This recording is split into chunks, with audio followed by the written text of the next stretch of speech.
आज मैं जो स्टोरी सुनाने वाला हूँ उसका मोरल ये है कि कई बार हम सोचते हैं कि भगवान ने हमें ये क्यों नहीं दिया। शायद इस चीज़ के लिए हम डिजर्व करते हैं, भगवान को ये चीज़ हमें देनी चाहिए। और कई बार हम इस चीज़ के लिए भगवान को कोसते भी हैं कि इस चीज़ के लिए हमने बहुत मेहनत की और भगवान ये हमें देना चाहिए था, भगवान की गलती है। तो हमें ये चीज़ समझना चाहिए कि भगवान जो चीज़ हमें नहीं दे रहा या जो चीज़ हम नहीं प्राप्त कर पा रहे हैं, भगवान उससे बड़ी चीज़ हमें देना चाहता है। इसी कारण से हमें वो चीज़ नहीं मिल पा रही और इसलिए हमें निरंतर प्रयास करते रहना चाहिए। तो ये कहानी इसी पर आता है। एक बालक जो आर्थिक रूप से बहुत गरीब था, बचपन में आकाश में उड़ते हुए पक्षी को देखकर उसने मन में पायलट बनने का सपना जरूर किया। धीरे धीरे वो बालक बड़ा होने लगा और उसके मन में जो ये सपना था पायलट बनने का और ज्यादा बढ़ता है। बचपन में चूंकि उसकी आर्थिक स्थिति इतनी अच्छी नहीं थी, इस कारण से उसने बचपन में अखबार बेचना शुरू किया।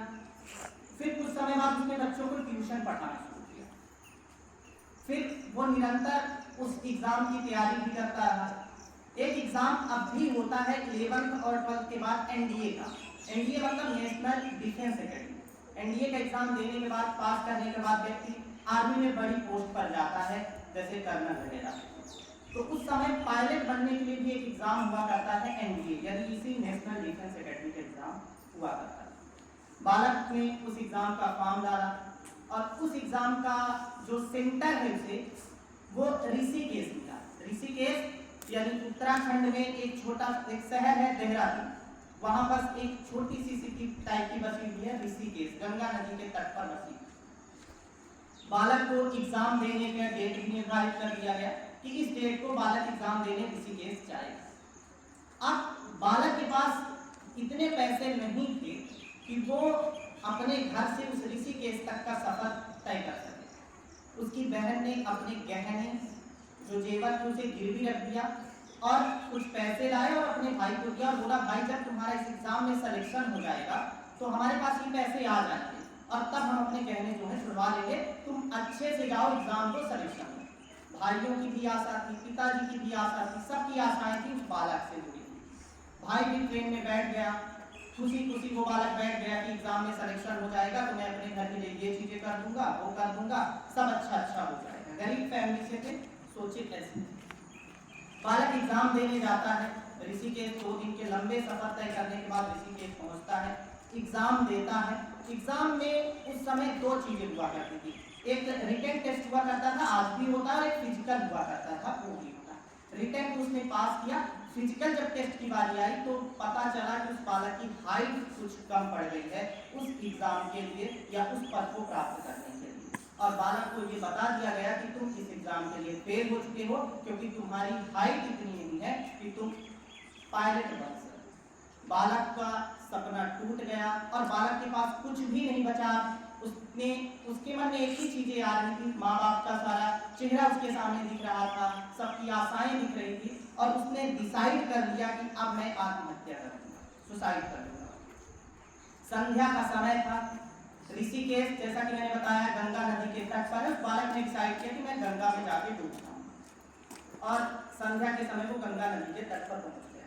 आज भी ऋषिकेश में एक बहुत बड़े संत का आश्रम है, शिवानंद, स्वामी शिवानंद। उस समय स्वामी शिवानंद जी जिंदा थे। वो संध्या के आरती बंदन के लिए उस समय आए।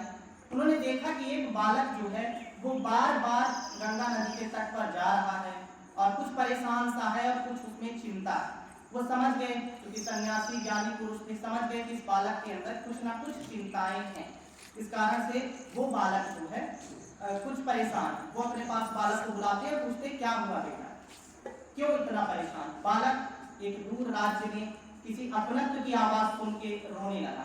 उसके मन में जो भी भाव थे उसने बता दिया पूरी चीजें कि कैसे उसके घर वाले ने उसके लिए इतनी मेहनत की और वो आज इस एग्जाम में फेल हो चुका है। स्वामी जी ने उसे समझाया और अपने साथ आश्रम में ले गए।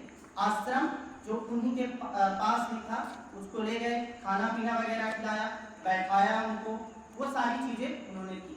फिर जब दूसरा दिन हुआ तो उस बालक को पैसे देते हैं और कहते हैं कि जाओ अब अपने घर वापस चले जाओ। तो वो एक प्रश्न पूछता है, क्योंकि उसके पैसे मिल गए, अब उसको घर जाना था, तो उसने सोचा कि स्वामी जी से मैं एक अंतिम प्रश्न पूछ लूं। और यही प्रश्न ऐसा था जिसने भारत को विश्व गुरु बनाने की राह में आगे ला दिया। ये प्रश्न क्या था? उन्होंने पूछा, उस बालक ने स्वामी जी से पूछा, स्वामी जी आपको क्या लगता है भगवान ने मुझे ये सफलता क्यों नहीं दी? जिस पायलट बनने का सपना मैंने बचपन से देखा, इतनी सारी मेहनतें की, आज भगवान ने मुझे इस एग्जाम में फेल क्यों करा दिया? तब स्वामी जी ने कहा, उनसे कहा कि देखो बेटा, भगवान ने तुम्हें असफल नहीं किया, बस भगवान तुमसे इससे बहुत बड़ा कार्य कराना चाहता है और ये कार्य बहुत छोटा है, इसलिए भगवान तुम्हें इस कार्य में फंसा के नहीं रखना चाहता है। बालक के मन में ये एक प्रकार से साहस आ गया कि शायद भगवान उससे बहुत बड़ा कार्य कराना चाहता है। फिर बालक चला गया। कुछ दिनों बाद एक संस्था आज भी काम कर रही है, DRDO यानी डिफेंस रिसर्च डेवलपमेंट ऑर्गेनाइजेशन। एक संस्था है जो आज भी काम कर रही है, देश में रक्षा मंत्रालय के अधीन काम कर रहे हैं। DRDO का एग्जाम होता है, बालक उस एग्जाम को देता है और उस एग्जाम में पास हो जाता है और वो साइंटिस्ट बन जाता है। आगे चलकर इसी बालक ने इसी DRDO में काम करते हुए अग्नि, पृथ्वी, त्रिशूल जैसे प्रसिद्ध मिसाइल बनाई और मिसाइल मैन के नाम से जानी गई। आगे चलकर इसी बालक ने इसरो के लिए काम किया और आगे चलकर इसी बालक ने कई सारे, जो आज कुछ समय पहले युद्ध चल रहा था उसमें कहीं न कहीं परमाणु बम का जिक्र आ रहा था, और भारत 1998 में पोखरण में परमाणु जो संपन्न हुआ था एक, वो उसका नेतृत्व इन्होंने किया और भारत को परमाणु